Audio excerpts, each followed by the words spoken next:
Okay.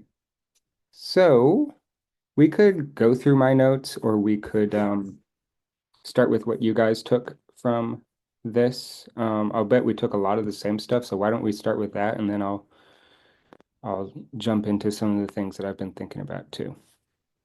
I will maybe just say a couple things that I took to be important here.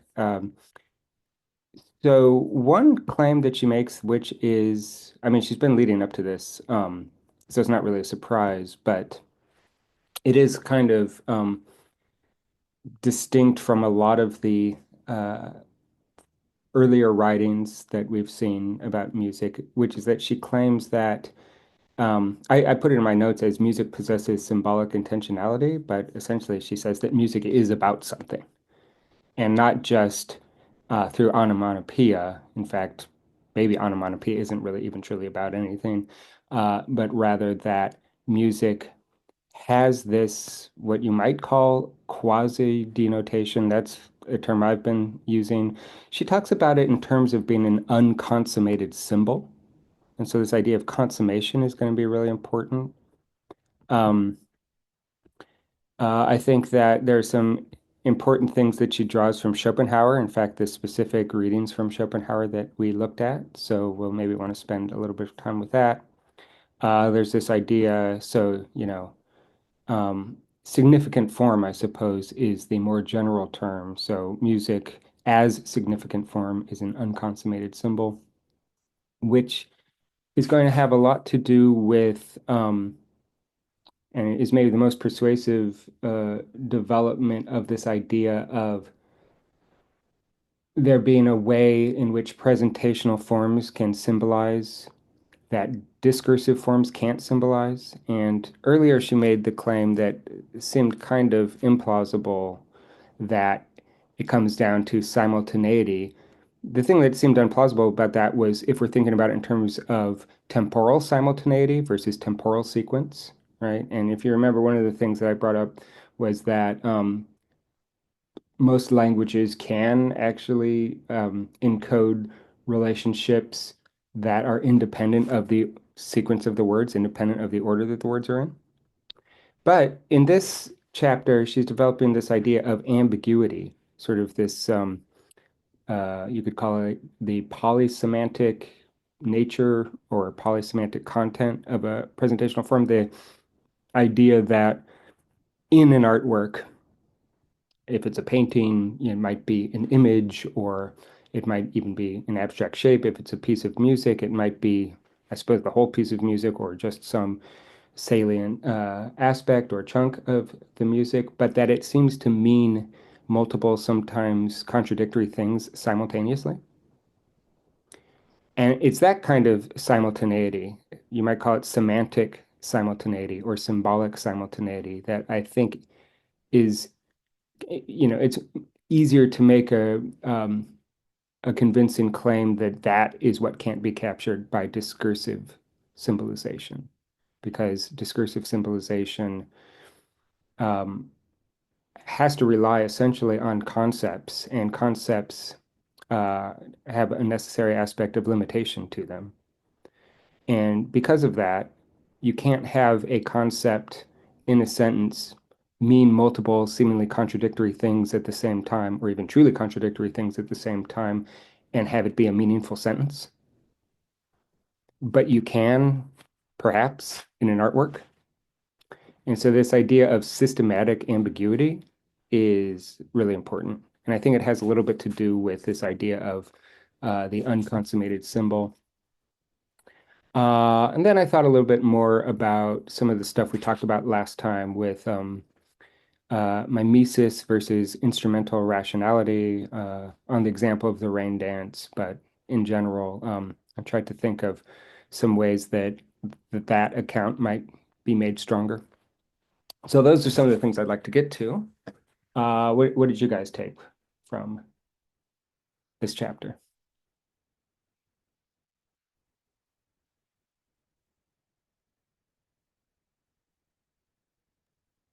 I was thinking of it as also having given an account of all the different doctrines that people have held about what uh, makes music meaningful or significant or um, just capable of like uh, being moving or anything like that. And that was also, I think, pretty interesting as well. The fact that a lot of like ideas have to do with maybe structuralist doctrines or evolutionist doctrines or maybe even naturalist ones where there is this kind of idea that like there is some sort of an innate tendency to like parse musical material as semantic ones. Hmm. Hmm. Yeah. Do you want to be any more specific about any of those positions or outlooks? Well, I mostly have a question. I wonder what I couldn't understand fully was like, does she keep? Because I know that does she maintain that music does appeal on an inherent level, What do you mean inherent in that sentence? like Or what- almost biological or psychological? Well, the biological claims in this book are pretty sparse. And whenever anything is presented as biological, I don't know that any of her claims were ever really appealed to biology. She does make certain claims that could be either empirically tested or, at the very least, you might look for some archaeological or even, paleontological evidence for this kind of thing. Like, for instance, uh, did Neanderthals construct flutes? And I guess, that's the sort of thing that might be recorded in the evolutionary record, this kind of thing. But I don't think she's really making any claims about biology, about the specific structures, biological structures of organisms, in particular, Homo sapiens. And so the question about innateness is maybe kind of blurry, just because it does seem like she makes certain claims uh, of the following sort. Um, and it's not always as strong as I'm about to state it, but she makes claims that could be more or less interpreted as being something like it's an empirical fact that all societies that we know about do these sorts of things. And as I said, it's not necessarily always presented that forcefully or that concretely. However, just the fact that it's empirically true that people do this is not a defense and is not also, I suppose, even a claim about innateness, right? It could just be that just contingently everybody has done this and it's not innate, right? Hmm. So, you know, um, that would be just on inductive terms, it would be a sort of hard pill to swallow, right? It's always the case, but just because it's always the case, that is not an argument for some kind of essentiality, right? I mean, I think she probably does believe that there's something inherent in the ways that humans organize their world, their experience, their culture, etc., that suggests that there is this basic tendency to symbolization. I mean, she does refer to symbolization in chapter 2 as a human need, and if we mean need as a biological imperative, something that's necessary for survival, that's probably the strongest sort of biological claim she'd make. Although even there, it's not really a biological claim because she's not doing biology, right? But yeah, I mean, I think that she probably does believe that there are these regular tendencies towards symbolization that uh, are a characteristic of human culture wherever we find it. So, you know, um, now whether or not that is a claim about things like inherent ideas or this kind of thing, um, I don't think so. I don't think that it's something like ideas that would be inherent. It's more like some sort of, it's actually more like a behavioristic thesis, right? It's like, well, humans just happen to do this. And, there's a certain aspect of the description of symbolization which is not purely behavioristic, right? Because, all we see is people acting in a certain way, and we might not know exactly what the logical structure of their experiences. That's not something that you can directly observe, although as an explanatory framework, it makes a lot of sense. And so maybe just as, kind of inference to the best explanation, you'd want to say, well, there aren't inherent ideas, but there are certain tendencies, just like there are certain tendencies towards digesting food in a certain way that humans have. There are tendencies to manipulate or interact with their world in a certain way, transform their world in a certain way that uh, is very characteristic across the board of human culture. So yeah, I mean, I guess that that's the way that she would say it. I don't think she wants to make any really strong claims about biological essentialism or anything like that. Um, but she is trying to uncover certain regularities uh, and then maybe describe the structure of those regularities, the regularities towards symbolic transformation of experience, right? So, yeah. Did I answer your question or did I answer a different question? I'm not totally sure understood what the question was, but No, no, no. I think that was exactly it. It was like whether she's positing that there is a biological force or some like psychological force that makes it such that everyone is inclined to yeah. either I either mean, appreciate I music I or will find it say, symbolic of something. yeah, we have to just kind of go back and remember what she literally says in certain contexts. One thing that she does is actually make an argument against that position when she's talking about language acquisition, right? She talks about how language is not instinctual, it's conventional, which would Mm-hmm. be an argument against innateness, right? But she's not really arguing in those terms. So, we could try to reconstruct what her position would have to be if she were making that kind of argument, but that might force her into a corner, unfairly. And so it's like, I don't know, that's not even really a relevant sort of way to categorize what she's doing. Although, I mean, she does, I would say she's probably a behaviorist just because behaviorism was in its heyday when she was writing this, which suggests that she probably thinks either that, there are not innate structures, biologically innate structures, instinctual structures towards, say, language acquisition, or I suppose language acquisition is a specific type of symbolic transformation. And so maybe there's a deeper, more general kind of symbolic transformation that could still be innate, even if she thinks language isn't.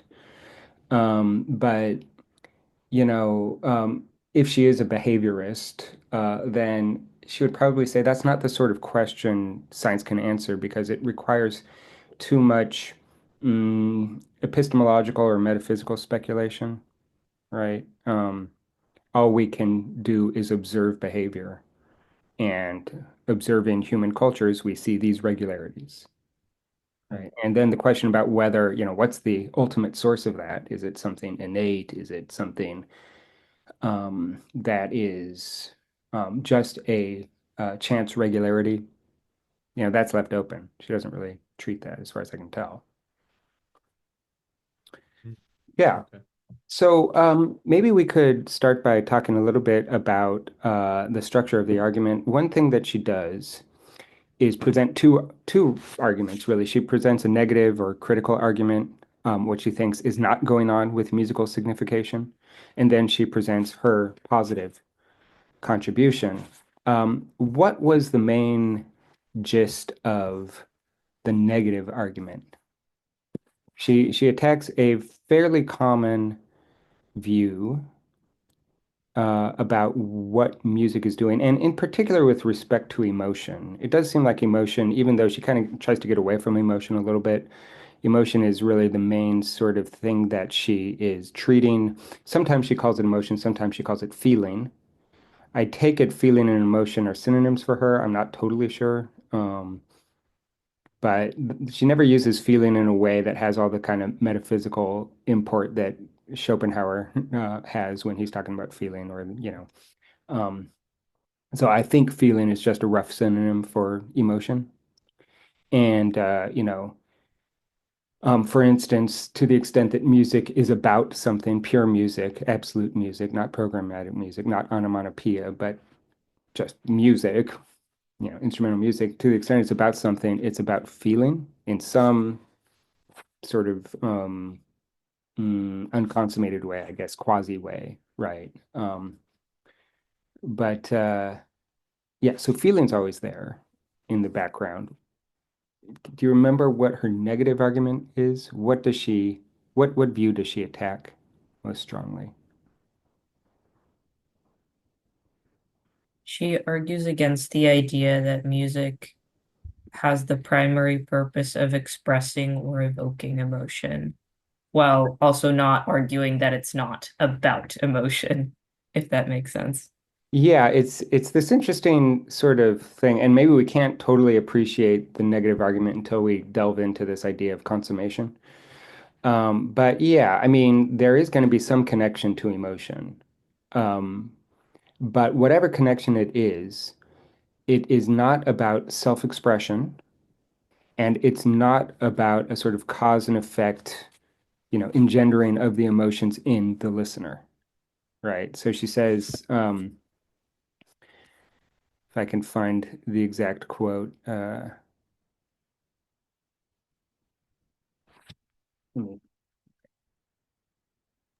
think it is page 176 at the very middle, starting with if music has any significance. mhm. Yeah, let me get that up. Right. Oh, the quote that I was going to raise was, yeah, it's right around 176.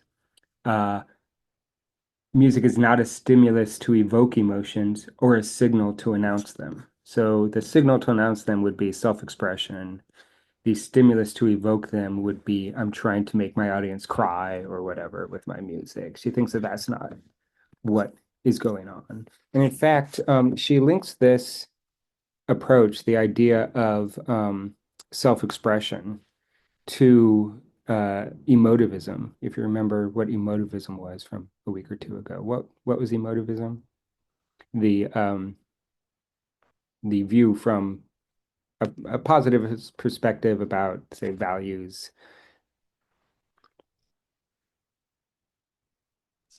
It's the idea that like our moral judgments are determined by our emotions and feelings.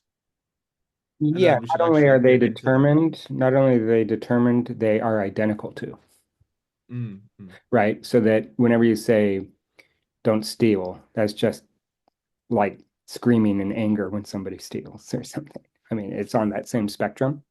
And Like reduces yeah, ethics in a way. yeah, but it reduces aesthetics too.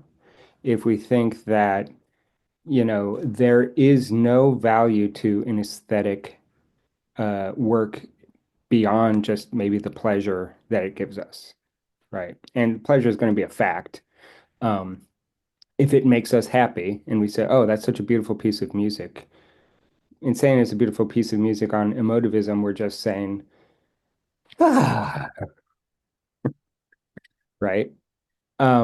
And she keeps coming back to this quote of Carnap where he says, there are all sorts of utterances that humans can make, from oh, and ah to lyrical poetry, but it's all one spectrum. And she thinks that the idea that music is about self-expression, or that the relationship to emotion of music is self-expression, is really just a formulation of emotivism, right? That is to say, when I write a fugue, I mean, when you start to talk about the really kind of more abstract, complex music, the very idea that it's about emotional self-expression seems very implausible, but even so, I mean, she quotes CPE Bach saying that um, uh, one, that, music is the purpose of music is some kind of emotional expression, but then also the idea that the composer cannot create the effect in their listener unless they truly feel it themselves. Right. And so it's this idea that when you're writing a fugue, what you're doing, even if unconsciously, maybe you think you're moving notes around or something and worrying about dissonance treatment or something. But in actuality, I guess what you're expressing your anger or something, or you're expressing your longing or what. I mean, it seems it's very strange that so many composers would say this, although I suppose it also depends on the era that you look at. Yeah, right. I I mean, in really, the Sturm und Drang, I yeah. guess this was all about that. Am I correct? Like the German Sturm und Drang. Yeah, I guess maybe right. I really wonder if CPE Bach's father would have said the same kind of thing. Probably not. Although um I do suppose that if you think about what might have motivated the Sturm und Drang, maybe it's a recognition that overly scholastic approaches to music also miss something, right? That if it's only about moving symbols around, symbols in the purely logical sense of just abstract, terms like P's and Q's or, this kind of thing. I mean, very often when you're learning counterpoint, it feels like that. It feels like making meaningless strings of, logical syllogisms or something that don't mean anything, but you respect logical form and this kind of thing. And if music is reduced to that, then there's probably going to be a very strong recognition that something is lacking, namely the sensuous element, the emotional element. And so you could have a pendulum swing very strongly over towards anti-intellectualism in the Rococo or the,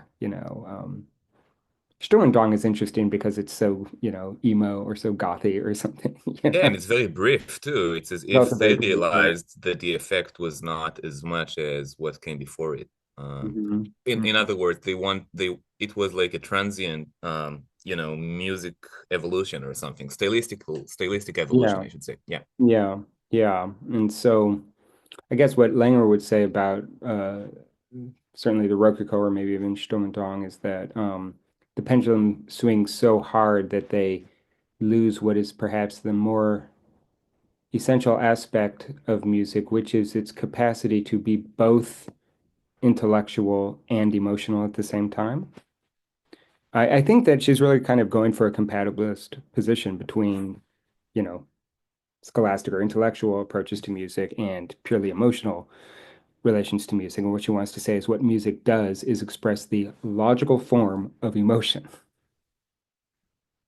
right? Now, of course, that is a somewhat mysterious phrase, right? The logical form of emotion. And she does try to give slightly more concrete descriptions of that. But it's maybe not so clear. We'll go in a moment through what I take to be her more concrete description. I don't want to call it a definition, but her description of what it means to capture the logical form of an emotion. But even so, it always feels very murky and nebulous and not something that you can very clearly hold on to. And I think a lot of it has to do with the systematic ambiguity that I was referring to. Uh, that there's always going to be something indirect in the way that we talk about it, even if it's the sort of thing that we could um, experience very palpably, that there are simultaneous, maybe conflicting emotions or this kind of thing that seem to somehow be not expressed, but quote unquote captured by a piece of music. I mean, another way of thinking about it, perhaps back to like the picture theory idea of encoding, right? Encoding the relational structure of facts or this kind of thing is that you know, just because Bach probably wasn't angry when he wrote oh, I don't know, what's an angry box? Or, just because he wasn't necessarily feeling the emotions that most people would report, maybe even experiencing or at least associating with this or that piece.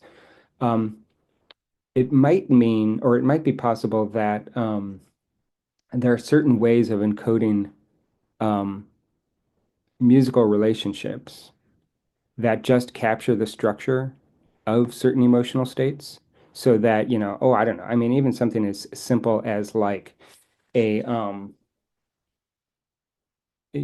like a 2/3 suspension that involves a minor second on the two or something, right? And the way that's set up and everything, that perhaps that there's something just in that relationship of pitches in that order, in that sort of temporal flow or temporal durational structure that captures what it's like to have a certain emotion, maybe longing or maybe pain, transient pain, or this kind of thing. And it's not that pain is sonic, right? So it's not really capturing the properties themselves, but it's somehow capturing a logical formal relationship between, say, a sense of equilibrium. And again, it's really hard to talk about what this would mean without lapsing into metaphor, but we very often talk about being emotionally balanced, for instance, or having emotional harmony, right? That is to say, if I have a really strong sense of agitation, we would say that I don't have a harmonious emotional state. Of course, that's a metaphor. So, what do we mean? I mean, we could try to capture it in more general functional terms. There's a sense, perhaps, of um, relaxation or a sense of maybe even just a kind of nondescript situation that then develops into some kind of agitation or arousal or this kind of thing, and the arousal gradually goes away.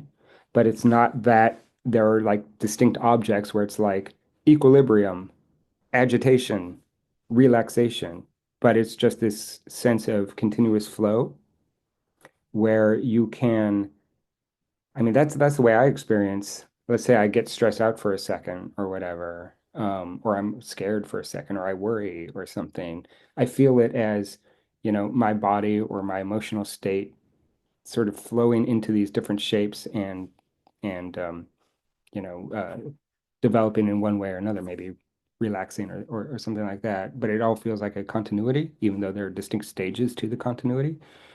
And at that level, you could maybe talk about that harmonic structure, the suspension, as having the same basic kind of structural form, even though it's expressed totally differently in a totally different medium, right? It's sonic, it's using, pitch frequencies and so on. But nonetheless, there's some basic formal way of describing both that is identical, right? Um, If I take it that's what she means by capturing the logical form of an emotion, right? Not that any of the properties in the suspension, the sounds or whatever, are the same, but just the basic kind of signature of what the structure of a suspension is might share the same signature of some emotional state or sense of fleeting emotions. I mean, that's the thing that's interesting about a suspension. Um, it almost feels like within 3 notes, you've got 3 different emotional states, right? Which doesn't seem like an apt way to describe the way we experience emotions.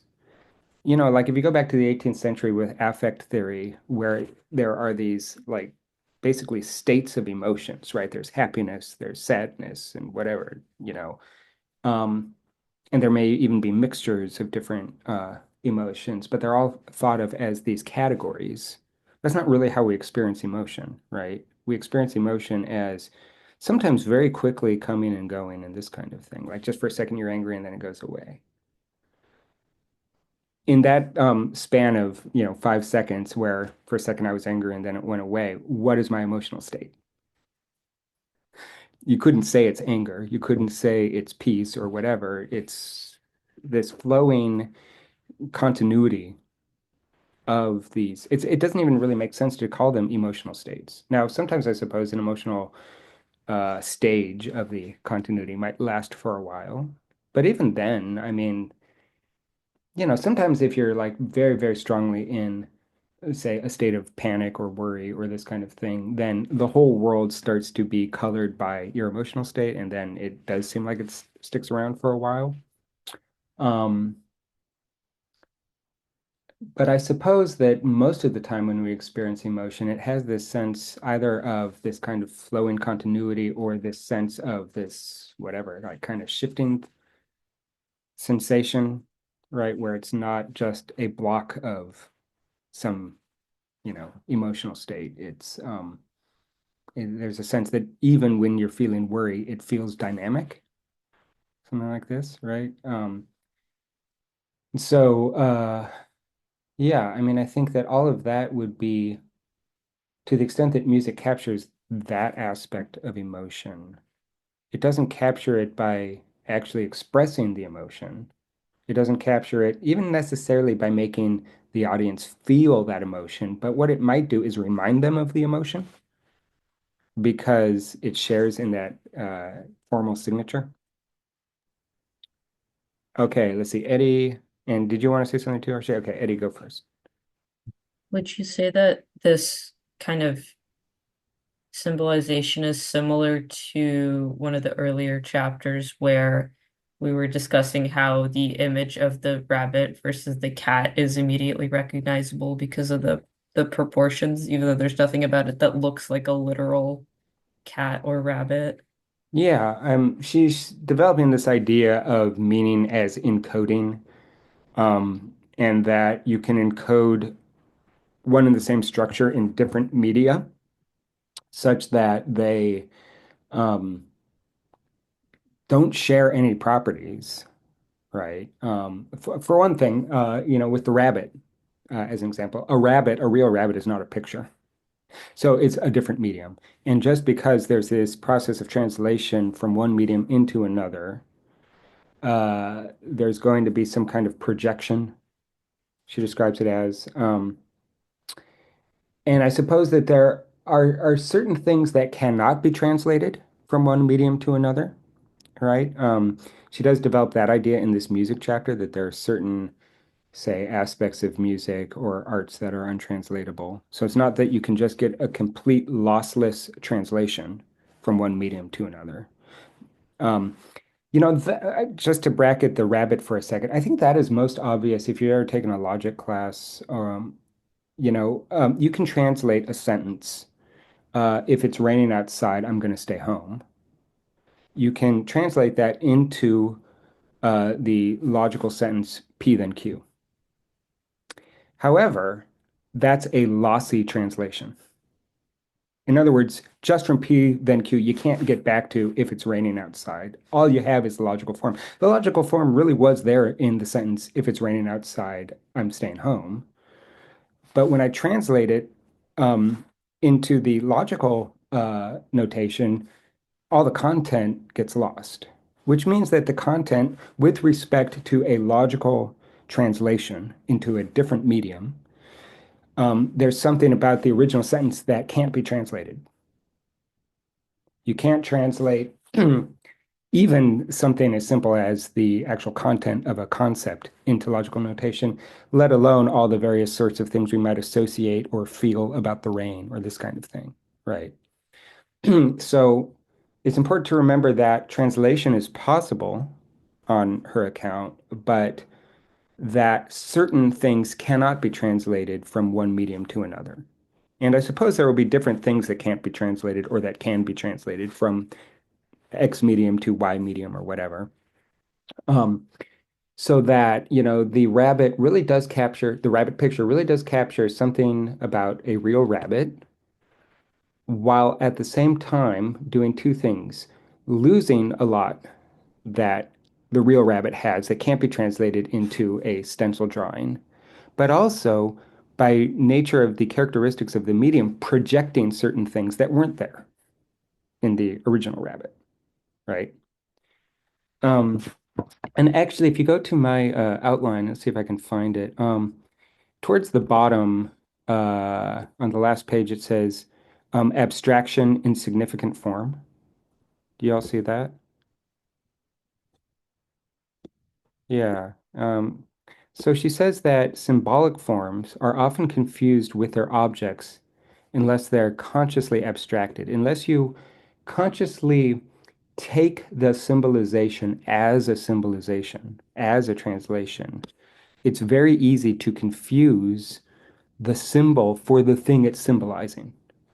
And she talks about the example with music, where we've got the quote where she says, certain effects of music are so much like feelings that we mistake them for feelings, right?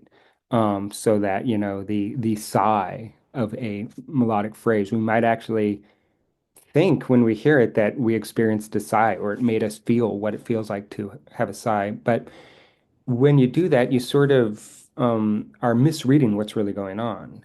You're not coming to the music abstractly enough, I suppose, not realizing that sighs are not melodic structures, for instance, or well, maybe to a certain extent they are. But this idea that an angry piece of music is actually an expression of anger, right? Or is actually something that causes anger. It's simply that it's so similar on a structural level that it's easy to mistake it for that. But you could apply the same comment to a number of confusions that have come up over these sessions with respect to symbolization versus what is symbolized. And I just wrote some of them here. The first two are things that she specifically says. So, belief in the truth of myths rather than seeing myths as symbolic form, right? Let's bracket that for a moment. That's one that she actually comes up, but that's not one that was introduced by you guys. The last two, however, are seeing a doodle as resembling an actual object is to mistake the symbol as an abstract translation for the thing that is being translated, right? So that if I say, no, it really does look like a rabbit, you don't literally mean that. Like if you think about it for 2 seconds, you don't literally mean that rabbits are hollow, two-dimensional. No, of course not. It doesn't look like a rabbit. And yet it certainly reminds us of a rabbit so much so that we could say that it's referencing or about a rabbit or a depiction of a rabbit or something. How is that possible? Well, it's capturing, in the case of a geometrical drawing like that, maybe certain geometrical features. And when I say feature, I really mean a relational structure, right? Features are not properties. Features are relational structures. So that, for instance, um, you have eyes on a rabbit that I guess actually rabbit eyes are on either side of their head. Is that right? I don't remember. But even so, like the spatial relationship of eyes to tail in a real rabbit and the drawing of the rabbit are you know, similar enough or perhaps the same, close enough that the actual geometrical relationship of that distance with respect to the distances of everything else, that's captured in the drawing. That's why when I said that, the drawing of the rabbit is really kind of like a map of a rabbit, just in the way that a map tries to capture geometrical relationships without geometrical properties or without even, topographical properties.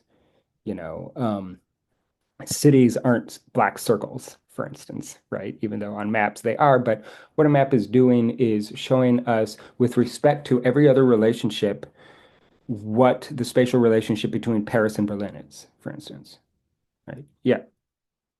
And a map will only be a map of a city, for instance, if you take it to be a map of a city, right? Much like how the expression, if P then Q will be an abstraction of if it's raining outside, I'm not going to leave home. Hmm. If you take it to be that, right? Because in fact, like that's what happens with logic, right? Is that when they're trying to show these logical relationships, they're actually saying that, oh, here P stands for this, or here Q Hmm. stands for that. when you say stands for, you're talking about content, as far as I understand.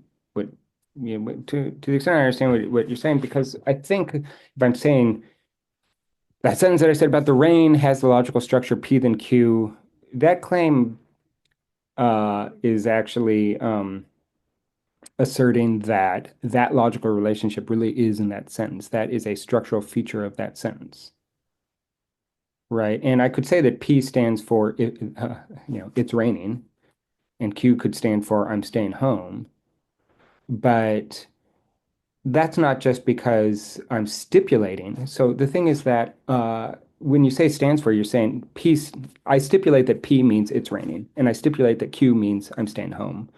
But the logical structure is not just a stipulation, it's actually a description of what's there in the sentence.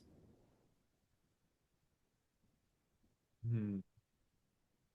Okay. Yeah. Yeah, It's yeah, because it's stipulation just not means, yeah. because Stipulation it's just means let P mean it's raining outside.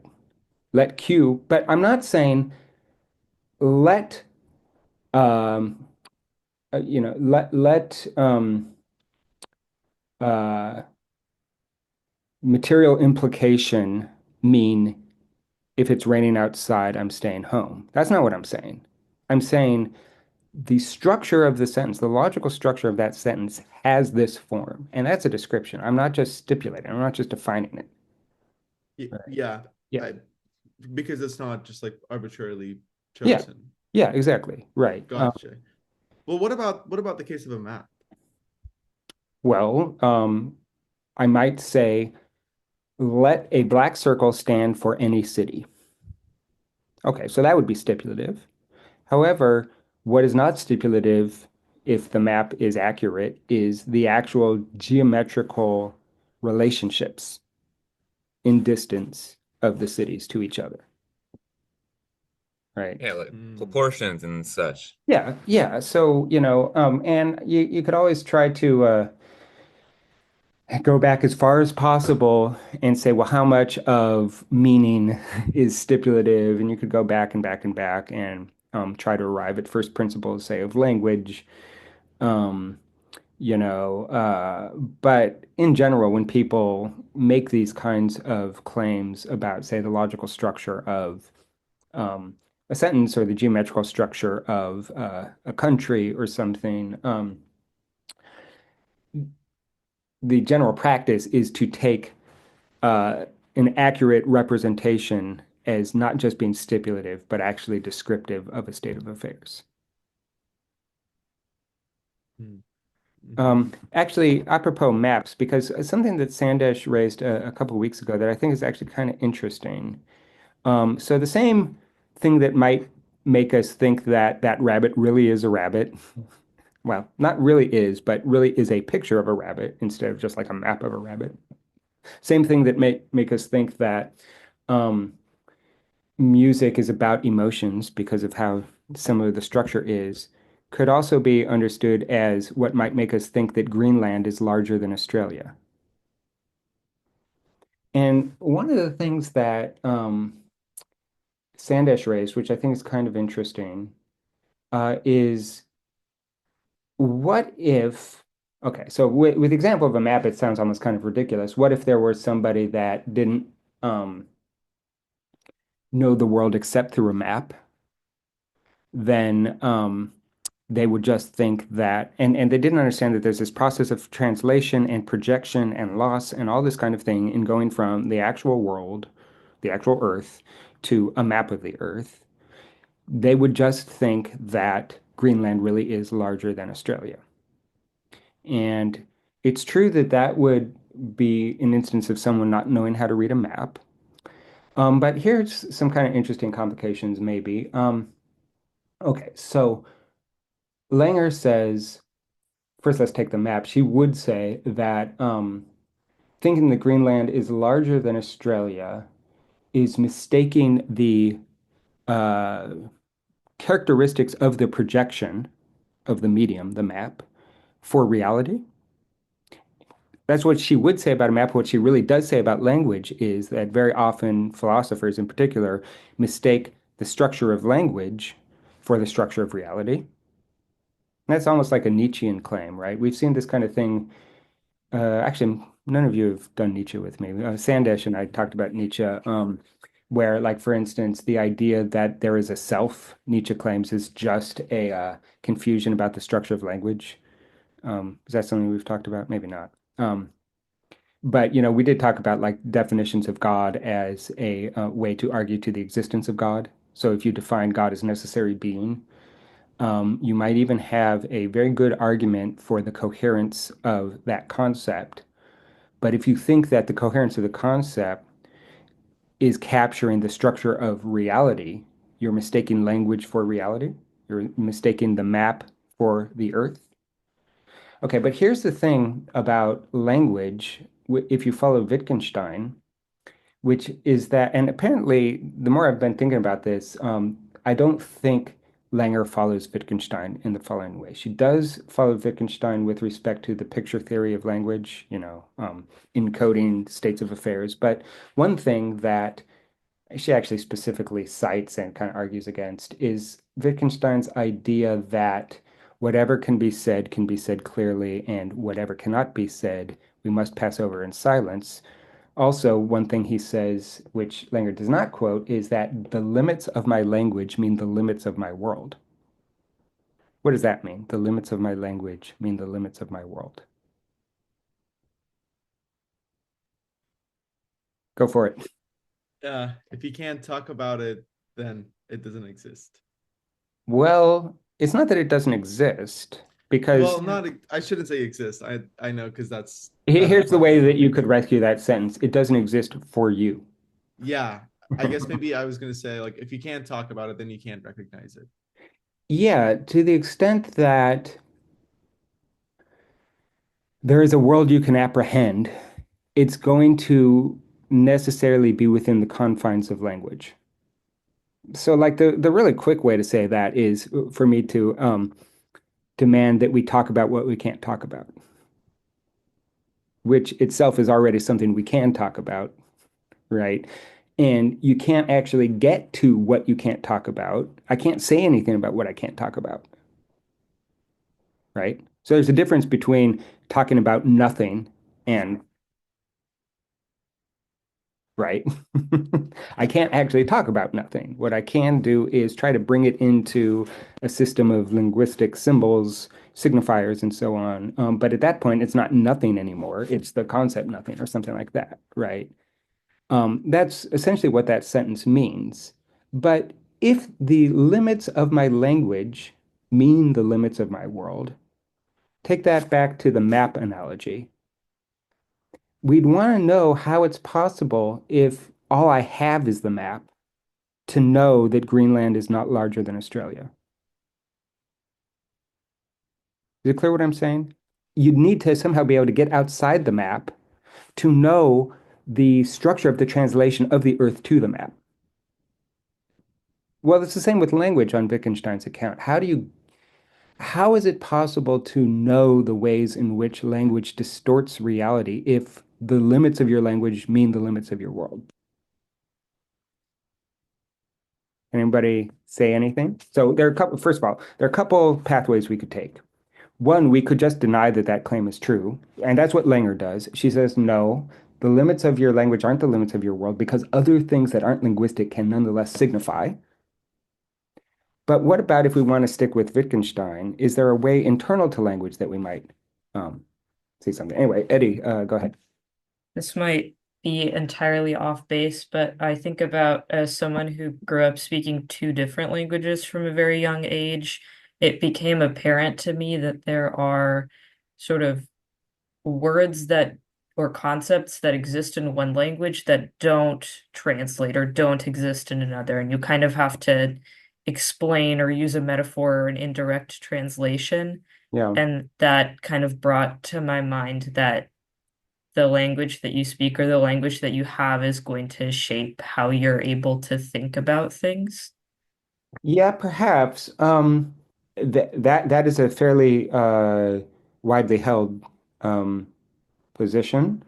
However, I think what Wittgenstein would say to that is it's not impossible for you to whatever by whatever means necessary, metaphor, making up a new word, using 10 English words to define one Russian word. It's not impossible for you to get from one to the other. So therefore, that's not really a good counterargument because just in other words, it's not so much that the limits of your native language are the limits of your world. And it may be that, the sorts of expressions or the words that a language makes available to us will, to an extent, shape the way that we see the world. But Wittgenstein Wittgenstein doesn't make that argument. The person who makes this argument is named Donald Davidson. Maybe you've heard of Davidson or Shia, but there's this idea that, well, but if you can at all translate, even if it's doesn't have the same poetic characteristics, like it's less elegant or doesn't sound the same or whatever, but if the meaning can somehow be preserved, going from one language to the other, then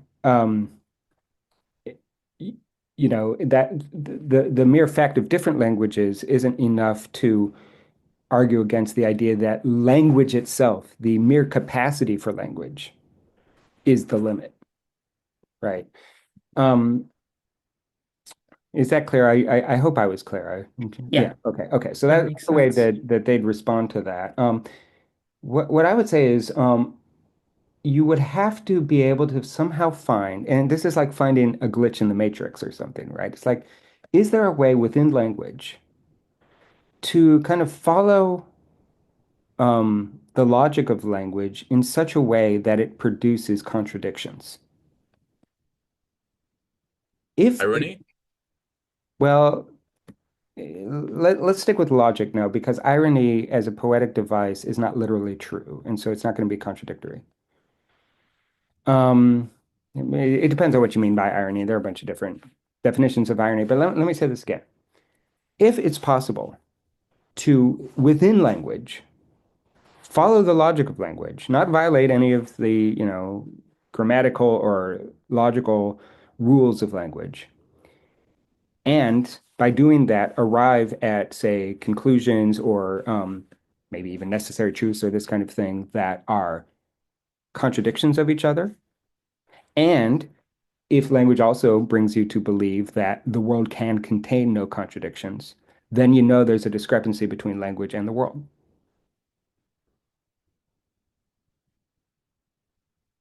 Right? Or at least, there's something about language that doesn't map onto the world that it makes available to you. So there's going to be some kind of misalignment. This is what Kant does with the antinomies in the Critique of Pure Reason. Um, have we talked about the antinomies, Arshia? Oh, you're Sorry. Yeah. I think just a little bit, but I don't okay. So the remember what. antinomies basically in the Critique of Pure Reason is this section where Kant is there are three like big claims about pure reason that um, involve the following: watertight logical reasoning that arrives at contradictory conclusions. And I don't remember the exact arguments, but the one is, is the world infinite in time, or did it have a beginning in time? They can't both be true, but you can logically prove both. Same thing with like first causes. And it's also, he has the antinomy about the soul and freedom and this kind of thing. The idea being that through the rules of logic, which for Wittgenstein really means the rules of language, you can arrive at contradictions.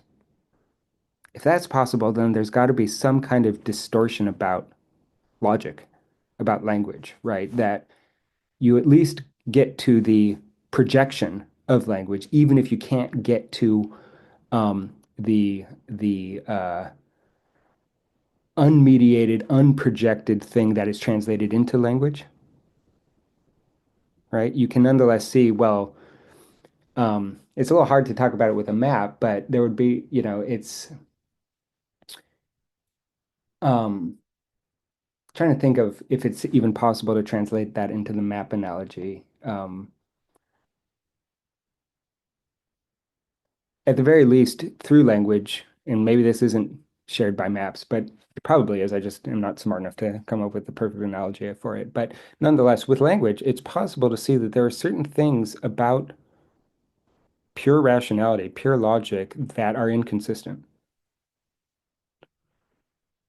And so that is something that might lead us to believe, if we have an even stronger intuition, that the world is consistent, even if language isn't, that language is somehow distorting. But that's actually not the only conclusion we could draw. The other conclusion we could draw is that language gets it right, but the world itself is inconsistent. And that would maybe be something that is shared by certain theories about quantum mechanics, quantum superposition, and this sort of thing that violate a non-contradiction, right? So it's possible that language actually is not distorting reality, and reality really is inconsistent, at least in the terms of language. But that's something where, from the inside of language, by discovering these contradictions, perhaps we're actually capturing something beyond language that is either distorted by language, if reality really is inconsistent, but language can't accept inconsistencies, then it's sort of like we've gotten a view of the map outside of the map. But that's only, it's totally speculative. It might also just be that the world is consistent and language is distorting it, in which case we don't really get to the consistency of the world. All we see is the distortion of language. Yeah. Could it also be that just the fact that we can talk about the possibility of the inconsistency of language also hints at the fact that there could be inconsistencies in it, or at least between it and the Maybe, world? maybe. I suppose what, like Wittgenstein would say, and this is also related to like Kant and the thing in itself, we might vaguely be able to gesture at inconsistencies in reality, but we don't really have a understanding of what those inconsistencies are. Merely, we might have some vague awareness that they exist. But that's the limit of the detail to which we can get. And it's also like, I don't understand. I understand virtually nothing about quantum mechanics, but one thing I do know is that the argument for quantum mechanics and its accuracy is all about prediction and not explanation.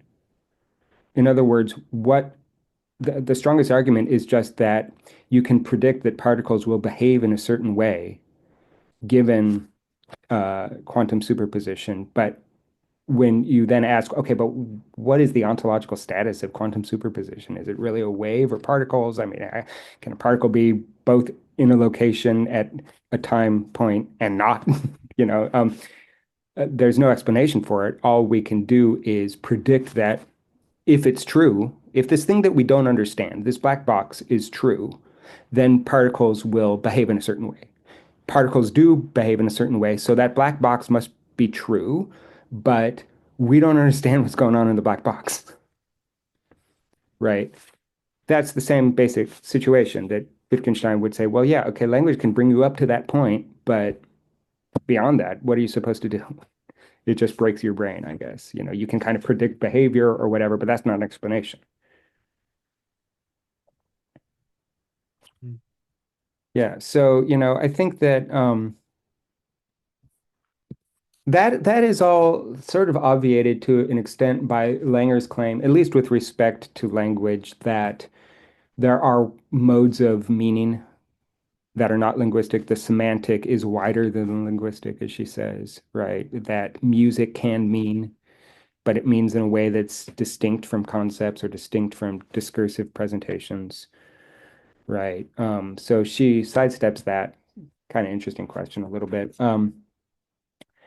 However, the way in which music means is a little bit mind-bending. Although, at least for those of you that are familiar with Kant's aesthetics, it might not be so unfamiliar. If you go to the updated outline that I sent you over the chat, I spent a little bit of time trying to think about what this concept of consummation is doing. And my best guess, she doesn't really define it, but she uses the term in two really key locations in the book, at least up to this point. Significant form. So in the specific example of music, it might be music and its relationship to emotion. Music is a significant form of emotion somehow. But she also talks about consummation with respect to the rain dance, if you remember, right? The rain dance is not about manipulating nature. It's about getting into some kind of mimetic sympathy with nature. And then you have the question, well, what if it doesn't rain? On the discursive view, the lack of rain would mean either that a belief was false, or perhaps that technology didn't work, which also then derives from a false belief. You think that your technology is going to interact with the world in some way. It doesn't. So some belief somewhere is false. And what she's saying is that it's not a false belief. It's somehow an unconsummated relationship.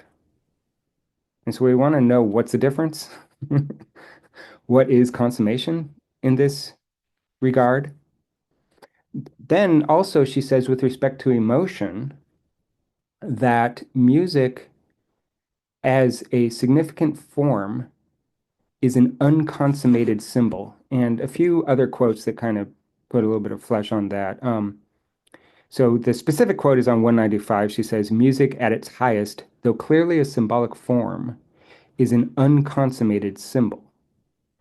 Music never assigns fixed meaning, its meaning remains open-ended.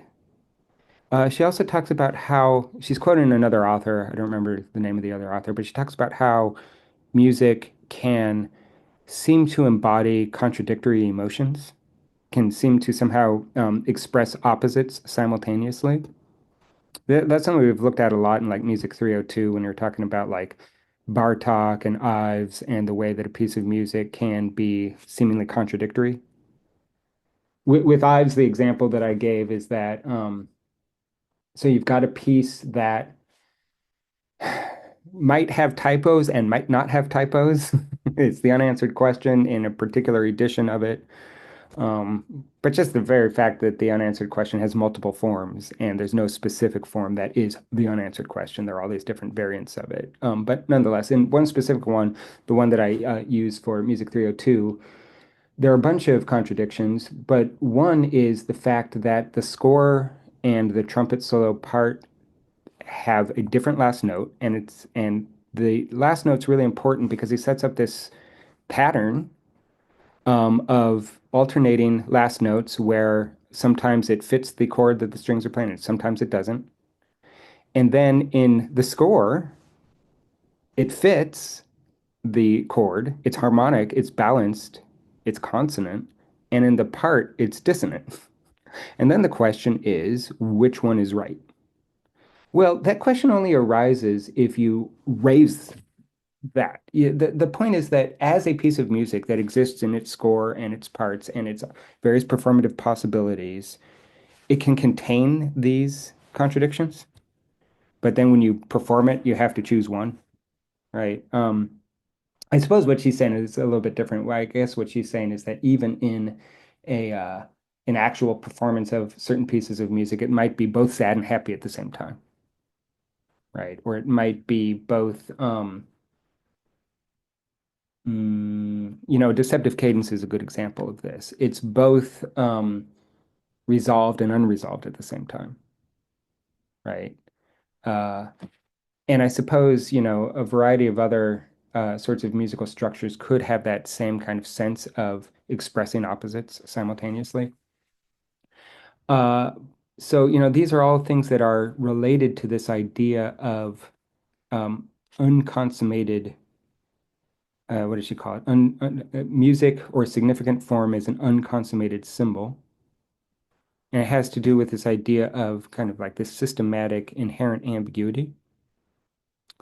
Well, let's just go over my outline since that might be the fastest way, and then we can kind of talk about it. So first of all, consummation is going to be a property of a relationship. right? It's not a property of an entity. It's a property of the relationship between entities. So, for instance, it's the shaman and the rain, or it's the the symbol and its meaning. And one thing that she says is that it's essentially where she says music never assigns fixed meaning. Its meaning remains open-ended, but it's not meaningless. It's like there's a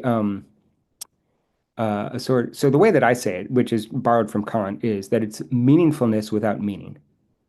Just like Kant has purposiveness without purpose, she's really developing this idea of the pure form of meaningfulness without any specific meaning, right? And this is supposed to be why it's possible for music to both capture something about emotions, but then also not express specific emotions, because it's just like their pure form. Another way to think about it, which makes a lot more sense with respect to the rain dance. And I'm still not completely convinced that the word consummation is doing the same thing in the rain dance example versus the symbol, the meaningfulness example. But generally, we would think that, okay, so let's say that I expect it to rain and I do my little dance, and maybe it's celebration, maybe it's trying to get into the rhythm of nature or whatever, and then it doesn't rain. I still have the sense that there's the disposition to rain. So, you know what dispositions are? You want to define dispositions, Arcia? I just kind of thought of them as inclinations. Yeah. Okay. So, like for instance, a glass, a drinking glass, has the disposition to shatter when it's hit with a hammer. So the disposition is sort of like a property, but it's a modal property. It isn't happening. So, like for instance, my eye is brown. That's not modal. It really is brown. But my eye, um, I was thinking my eye has a disposition to bleed when I stab it or something. The idea is that dispositions are ways of describing certain properties that would obtain under given circumstances. So water has the disposition to freeze at 0 degrees Celsius. They're capacities, basically, right? Yeah, but the point is that it need not obtain for the disposition to obtain, right? So even if water is not frozen, it still has the disposition as gas. It has the disposition to freeze at 0 degrees Celsius, right? Okay, so that might be one way of thinking about consummation. And that certainly seems like the best way to think about consummation with respect to a rain dance, that the weather has the disposition to rain when, I don't know, I'm sure the shaman doesn't have like all the meteorological, knowledge, but they can probably read the weather in certain ways. It's cloudy, there's a ring around the moon, the temperature falls, all this kind of stuff. Given those conditions, the weather has a disposition to rain, and I do my little dance to get in rhythm with it and whatever. And if it doesn't rain, then maybe there's further sorts of aspects of the relationship that have to come into place for it to rain. But the disposition really is there, even if it's not raining yet. Something like that, perhaps. That seems to make the most sense. What is interesting, however, about music as an unconsummated symbol is that, okay, so with the rain dance, the lack of consummation of the disposition to rain is contingent. Sometimes it rains, sometimes it doesn't, but given the right conditions, it will rain. But with an unconsummated symbol, the unconsummation is necessary. You never get the meaning. And then it's really weird. Like if you think about consummation as a disposition becoming actualized, what does it mean to have a disposition that can never be actualized? That it's no longer a I disposition. mean, yeah, so like it either fails to meet the definition of disposition, which is that it does actualize under the given conditions. However, it wouldn't really fail that definition if those conditions are unreachable. I'm not, or even not defined, right? If they're indeterminate, undefined, you could still have a disposition that um, under the proper conditions would be actualized. It's just that those conditions are indefinable. But it's a very weird idea, right? It's like, what does it mean to have the capacity to mean, but not have the capacity to mean,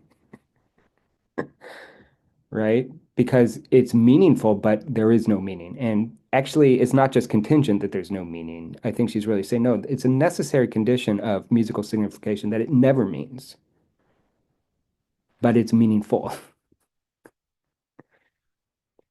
So maybe disposition isn't the right way to think about it, or maybe it's some very bizarre metaphysical claim, or maybe it's something like it's just the logical precondition.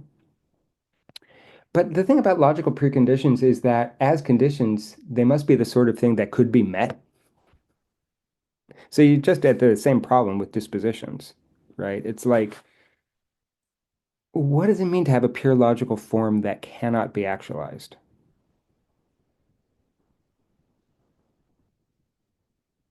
And I guess maybe this is part of what might keep it out of the domain of discourse, because discourse has to actualize it. If I want to say that table is meaningful and is not just like the pure form of meaningfulness without a meaning, that doesn't make any sense in language. Like, no, for it to, mean, it either has to refer, denote, or it has to have a definition. And what she's saying is that a significant form has the formal structure of a definition without any specific definition. Maybe it makes sense. I mean, what this is the same kind of thing that Kant is trying to do in his aesthetics a lot, though, and so I put a few examples. So purposiveness without purpose is one of these things. And for those of you that haven't dealt with Kant, um, I will just say that purposiveness without purpose um, can mean a few different things. One kind of easy way to think about it is the sentence, the journey is the destination. What is the purpose of walking? Um, Generally, if you take walking to be a mode of transportation, its purpose is to get from point A to point B. But can you have a purpose, a sense of purposiveness, a sense that there is purpose to an activity without there being any specific goal, without there being any specific utility, right? Which is to say, can you experience certain activities as just intrinsically valuable, walking for its own sake instead of walking to get from point A to point B? That would be purposiveness, the sense that walking without, going to a specific location, just walking, going on a walk, um, is not just a waste of time, is not just a waste of energy, but has some intrinsic value that is distinct from any kind of goal that it might accomplish. The goal is maybe in itself, just um, the value of going on a walk as opposed to walking subordinated to the purpose of reaching a destination, right? That's purposiveness without purpose. Can you do the same kind of thing with meaning? I mean, she's claiming you can. And it's just the sense that X could be meaningful, that melody could be meaningful or whatever. But then when you ask me, okay, if it could be meaningful, then what does it mean? Then I have to say, well, it doesn't mean anything. It just seems like the kind of thing that could be meaningful. Yeah. Could we think of it as for something to kind of, be meaningful or have the capacity to be meaningful without actually being meaningful, is that it simply has the formal structures of something that is meaningful, but it just doesn't have the content of something that's meaningful? Yeah, I think that that's basically it, right? It still feels pretty fuzzy though, doesn't it? I mean, and again, I guess this is part of what gets lost when you try to translate it into language, right? The sense that um, is just this sort of pure content. I mean, I suppose you could try to capture it with like logical notation or something like that, but that seems like it wouldn't quite work either. Um, but yeah, I take it that that's really what she's arguing, right? It's like the pure form of meaning, but no specific meaning. just like P than Q is the pure form of um, a hypothetical conditional without the content of rain and staying at home, right? And it's really there in the sentence, right? So like a logical expression of a sentence has pure form but not content. Yeah. There is a claim that's a little bit strange that she makes, and it has to do with the systematic ambiguity of musical forms, of significant forms. She says it in a few different ways, that it can significant forms can express opposites simultaneously. They might seem to bear, so some musical forms seem to bear a sad and happy interpretation equally well, right? So that there is a way that significant forms in music can capture, I suppose, the logical structure of seemingly contradictory emotions. I'm not sure if that makes a lot of sense, right? I mean, I one thing we might want to know is if, for instance, happiness and sadness share the same logical form. I mean, it seems like that's entailed in all the claims that she makes, and the claim that some musical forms, um, she says seem to bear. So maybe she's not really claiming that, but like, let's say that they can bear both a sad and happy interpretation equally well. Are they capturing the logical form of both sadness and happiness? And if that's all they're doing, then are they even really capturing either sadness or happiness or some more indistinct, abstract emotional form?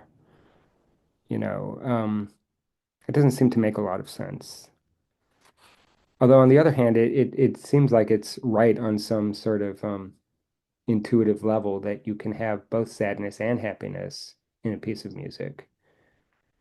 Um, and I suppose you could feel both sadness and happiness emotionally too, right? One's probably going to be subordinated to the other, happiness within the context of sadness, or sadness within the context of happiness. So, like pleasurable sadness versus the brief glimpses of happiness that you have when you're depressed or something, right? Those could be simultaneous. But, you know, it's only because you're subordinating one emotion to another. I think it need not be subordinated. Could they just not exist parallel to one another? Like, What would I'm sort of committing the sin that she accuses people that talk about emotions of committing, which is that I'm going to ask you, what would a situation like that be? What would an like occasion or a cause of something like that be? imagine a parent whose child is leaving off to college and they're feeling sad in respect to the fact that their child isn't going to be around, or it's like, they've grown up or something, but Mm, then they're also happy because it's like, oh, my child is going to college and like they're getting educated or whatever, or that they're grown up and mm-hmm. all that. So it's like in that Yeah, situation, I don't think that, like, yeah, maybe subordination isn't always necessary. We would say, oh, Arshia just disappeared. Goodbye, Arshia. We might say with Aristotle that we're experiencing different emotions in different respects. I'm happy with respect to my child's education. I'm sad. Oh, here he is.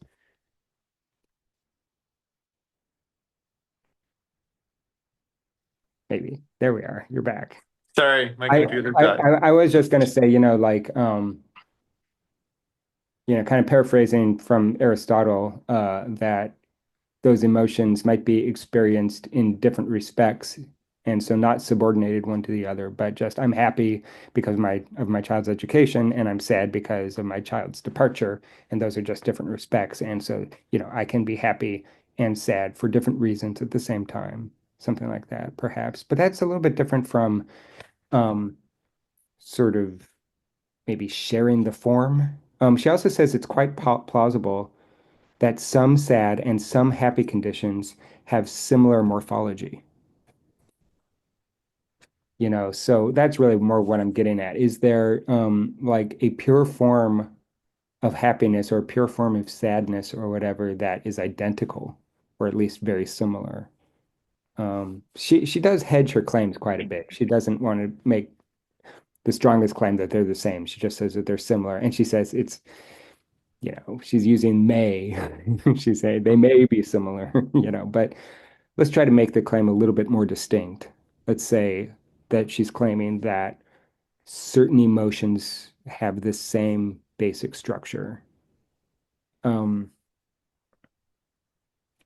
it's a little hard to see how that could be true and also maintain the distinctness of the emotions.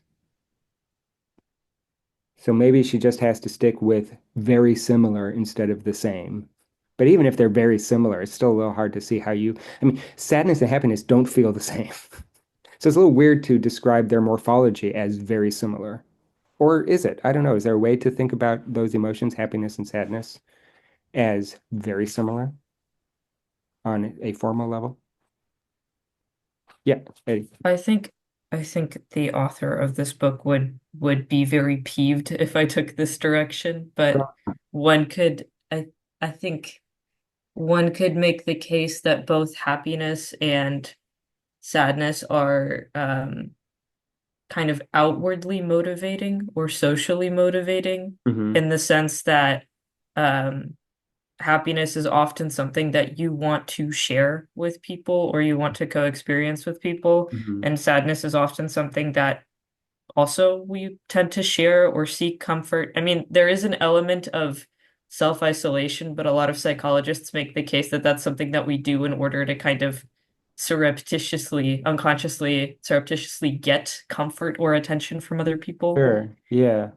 Right. I Well, think, yeah. When you start to add in the relationship between emotions and motivation, and social forms and social practices, and also self-awareness of your emotion versus maybe lack of self-awareness of your emotion, you can start to get all sorts of different combinations. But I guess what I'm trying to point out is maybe some tension just on a basic, very general logical level, between the interests in establishing a kind of general theory and at the same time having distinctions, right? Because what she wants to say is that there are these basic, like abstract forms that a significant form can capture, abstract forms to emotion.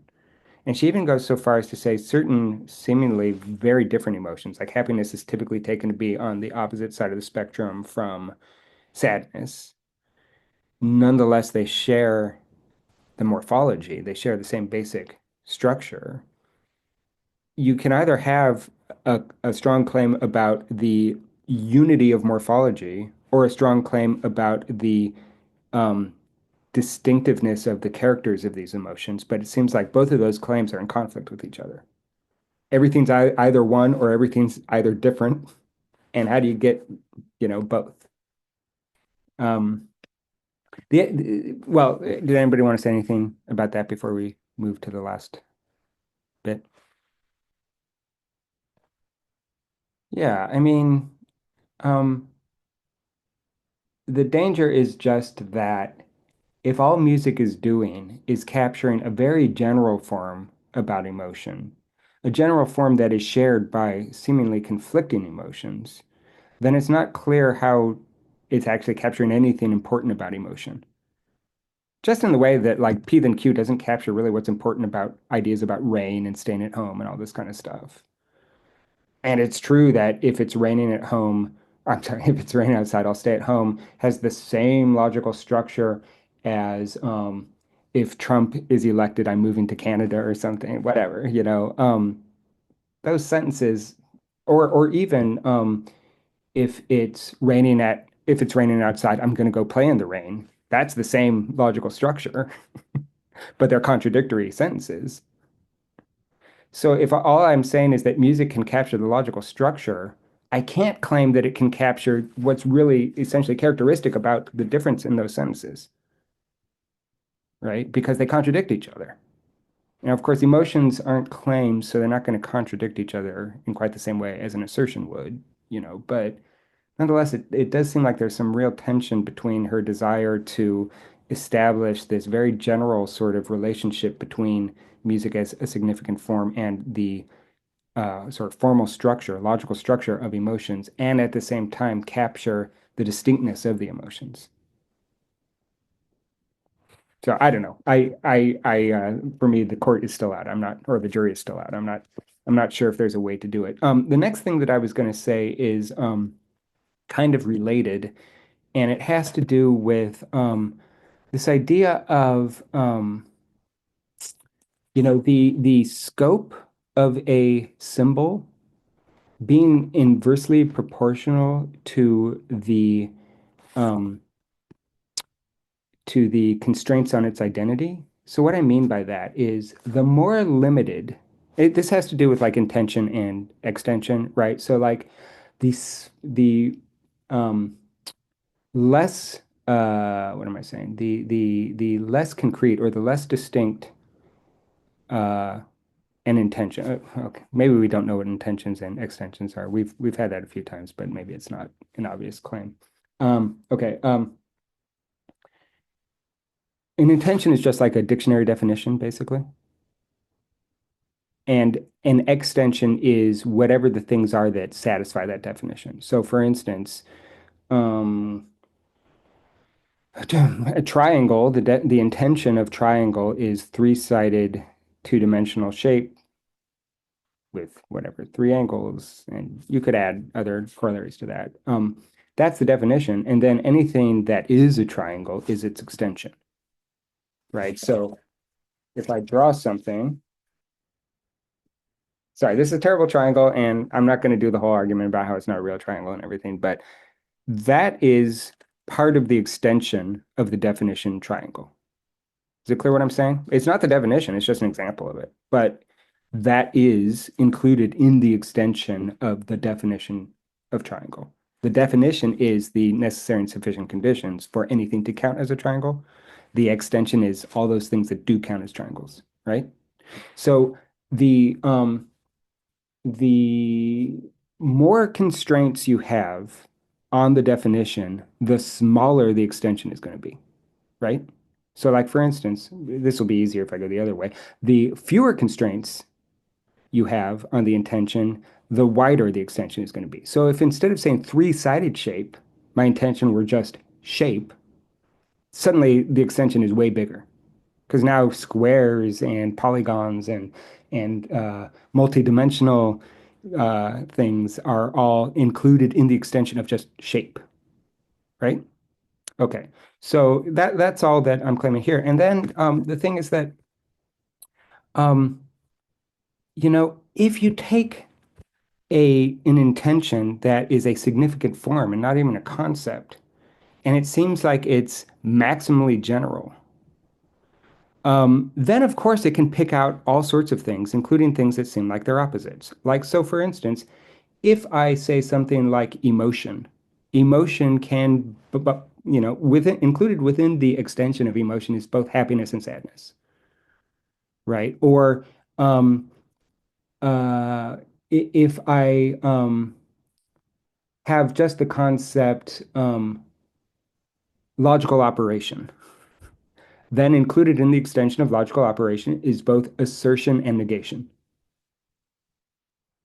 right? Because those are both logical operations, but they contradict each other, right? So I can have contradictions um, in the intention, or I'm sorry, I can have contradictory elements in the extension, provided that my intention is just maximally general, right? Okay, but the thing is that at a certain point, it seems to me at least, you could get so general that your concept doesn't pick out anything, right? And I'm not sure exactly what that would be. Maybe it would just be like a variable or something, but it does seem like that's kind of a danger here in the way that she's talking about the kind of very general way that music acts as a signifier or that music captures significant form. It can perhaps capture things that seem contradictory simultaneously, both happiness and sadness. But it seems like it's in danger of being so general that it doesn't actually capture anything.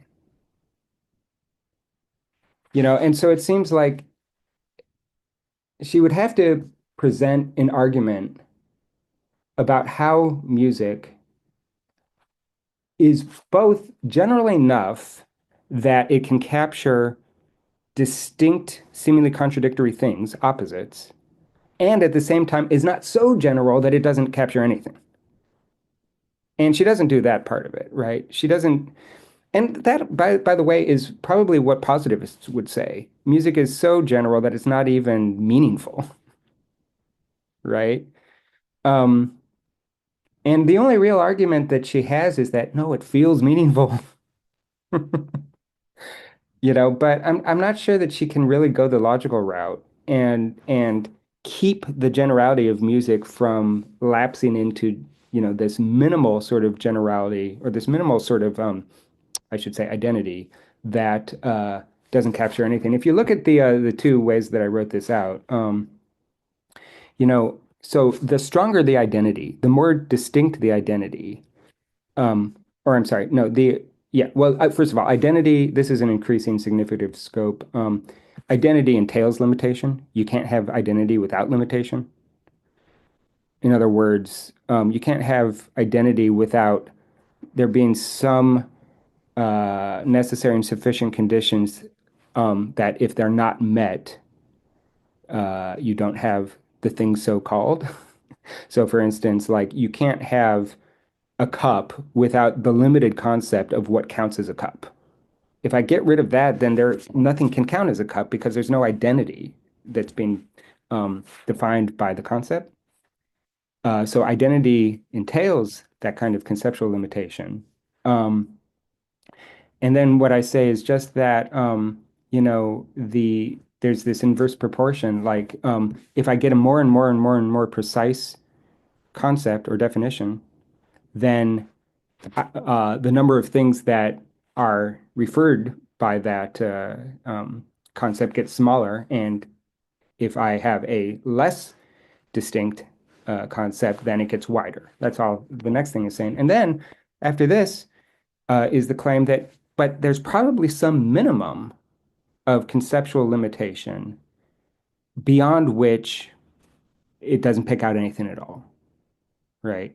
And so that's the next bit where it's like, I'm not sure exactly what that is. As I said, it might be something just like a variable, or it might be something just like, on an emotivist account, it would be something like a grunt or a gesture that has some structure to it. I mean, I can recognize that. I can recognize, it's different from, but it's so general that it doesn't really pick out anything, perhaps, you know.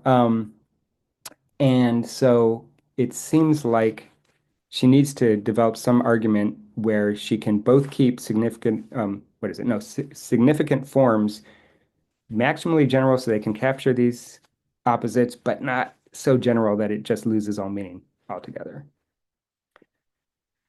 Yeah.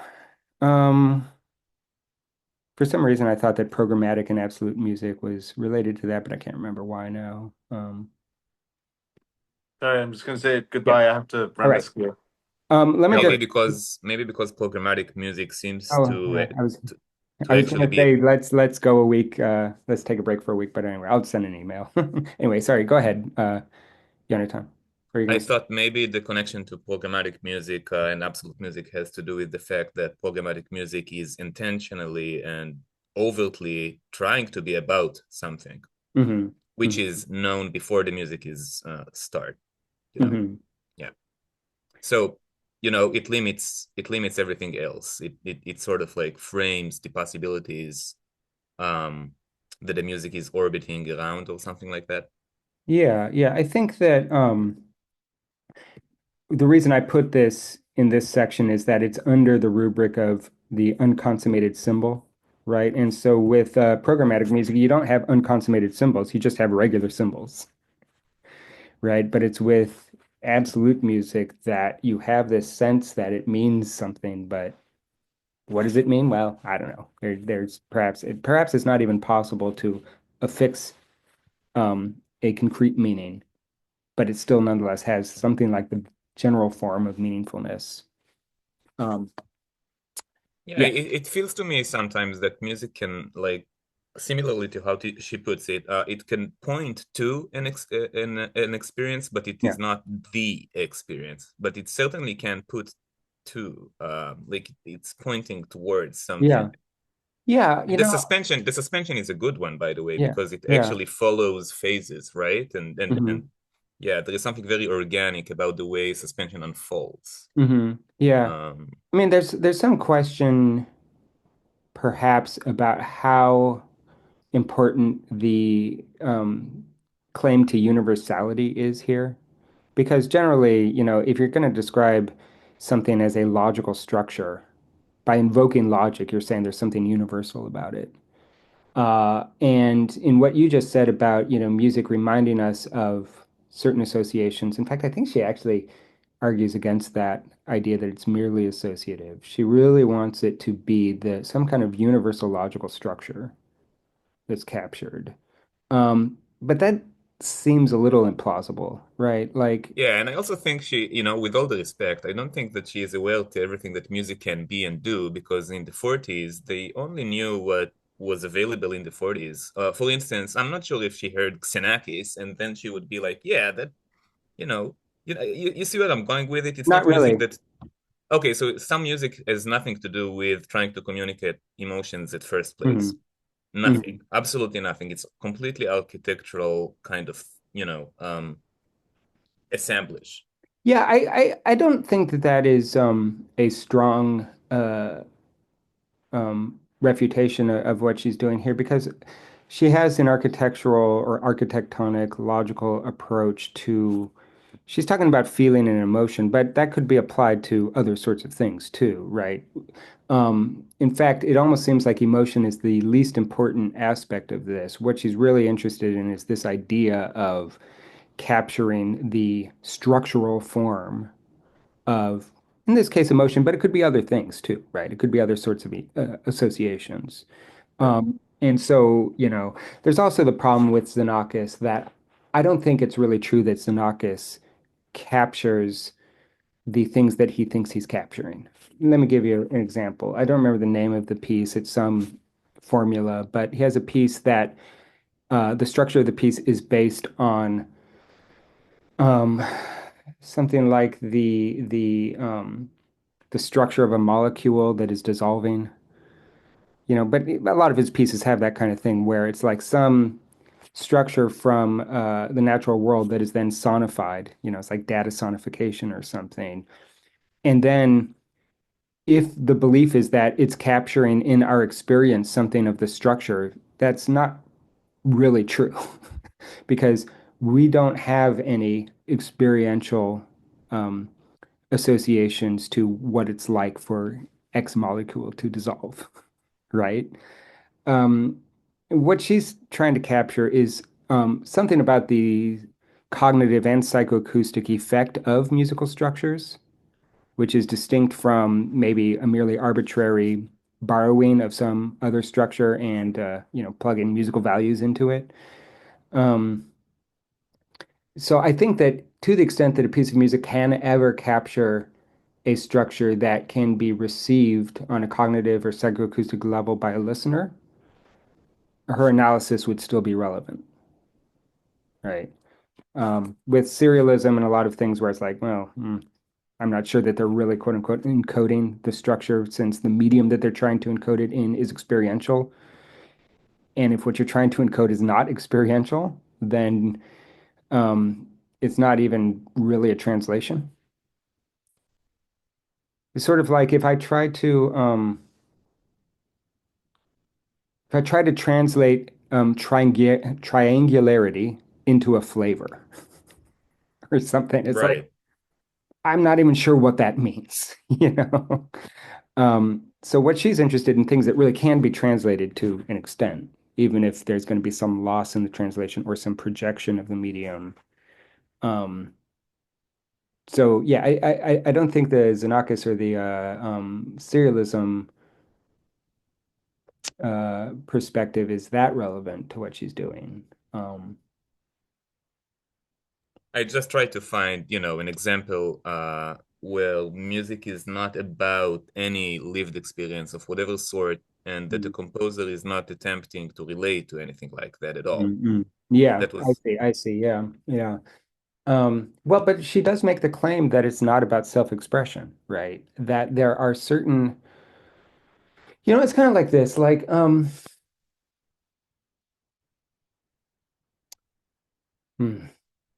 how can I put it into an analogy? I started thinking of an analogy, but then I realized it wouldn't work. You know, well, I won't try to make an analogy. I'll just try to explain what I think she's saying here. She probably thinks that, okay, so first of all, there might be certain composers that are just wrong about what they're doing, who think that they really are expressing themselves. And maybe sometimes they are, but then one thing that she says about that is that actual expressions of emotion have no artistic form. She talks about really kind of disturbing things like lynching mobs and whatever, right? It's like there's nothing artistic about that. That's just raw emotion, right? It's just raw hate or anger or whatever. That's not sublimated through some artistic medium, right? So that's one argument against self-expression, right? That actual emotional expression doesn't require an artistic medium, stylization. And in fact, stylization seems to create a distance between the emotional expression and the work of art. Okay, so that's one side of it. But let's say that we're talking about someone like Bach or whoever. What she would say is probably that Bach wasn't intending. Okay, yeah, see, you, Eddie. Bach wasn't intending to uh, express an emotion, or maybe he was, but that's irrelevant. It's just that what he was doing, the materials he was using, the structures he was using, share this isomorphic form with certain emotions or with certain other things that we might associate with the music, right? I And get so it. it's just in virtue of the fact that he's using certain structures in a piece of music, even with different intentions, but those structures still have this, Resemblance, yeah, I see. yeah. I Yeah, mean, it's almost sort of like if you were to, so like, what was his name? Charles Seeger. Do you know that composer, Charles Seeger? yeah, of course. He tried to develop this approach to counterpoint where Yeah, consonants dissonant. and I know with dissonance, Crawford and everything, so I'm yeah, familiar right, with it. where Yeah, yeah. consonants and dissonants are reversed. Um, but the thing is that those structures themselves, a consonant structure versus a dissonant structure, they're not neutral, right? And so even though I could have some intent to maybe, express some sense of mm, maybe some sense of rational consistency or something. Or maybe that's not a good example, but let's say I try, okay, let's say this. What I want to do is present a depiction of shepherds on the field. So I want it to be like very, very calm and relaxed. But I'm going to use only loud dissonant sounds. Right? Right. It's like, well, you could define loud and dissonance and just the fact, and so then what I say is maybe something like, well, just the fact that nothing ever changes. It's always the same. Every single sound is loud and dissonant. And because it doesn't change, it's just like a flat landscape. The experience is going to be a lot different from the experience of a flat landscape, Yeah, right? it sounds absurd just by the way you also put it in words because there is also already a contradiction that seems to be really not convincing, right? In terms Well, of like the resemblance, in terms of like yeah, the resemblance between. I think one thing that we might be trying to develop here is the limits of um, uh, stipulation in expression, right? Like this idea that I can. So I Fred Laerdal once used an example of a student whose music I never heard, so I don't know if it was successful or not. But a student that kind of like Charles Seeger decided that instead of using octaves as the sort of like basis for harmonic centers, he was only going to use major sevenths. And so the student had this idea that anytime you get to a major seventh, the piece is going to resolve. And you could set up a structure where, stuff happens and then you end with a major seventh, or where the major seventh is just there for longer than anything else or whatever. But it's never going to have the same expressive structure as an octave. And there's nothing you Right. can do. You can't just define it as um, the point of rest, because there's something endemic to the structure itself that has this expressive form to it, right? Right. Yeah. So I think she'd make a claim kind of like that, where it's like, well, Bach may not have intended to write happy music or sad music, although I think Bach often did, but that's kind of irrelevant because what he did do is work in a medium, the elements of which have these expressive structures to them. And, Mm-hmm. that's going to come across regardless of what his actual intent was. Yeah, I see. All Yeah. right. Well, I will see you in the Next future. week? I'm going to send an email. I want to take a week off because I have to finish a project. Yeah, okay, no But problem. yeah, I'll send the reading assignment for 2 weeks from now. All right, take Cool. it. Thanks a Bye. lot. Yeah.